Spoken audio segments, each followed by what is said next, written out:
औज़ुबिल्लाहिमिनश्शैतानिर्रजीम बिस्मिल्लाहिर्रहमानिर्रहीम। देखने सुनने वाले तमाम मेरे भाइयों बहनों बुजुर्गों अस्सलाम वालेकुम।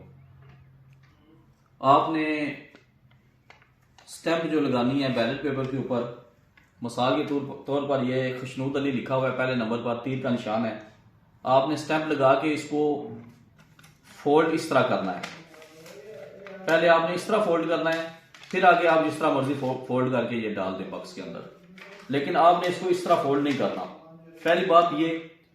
दूसरी बात, आम मुशाहिदे में ये बात आई है, जो डिवीजन मुजफ्फराबाद और डिवीजन पुंछ के अंदर इलेक्शन हुए हैं, उसमें अक्सर ये देखा गया है कि औरतों ने खास तौर पर क्या किया है कि वो थंब का जो है ना, वो थंब लगा दिया है स्टैंप की जगह।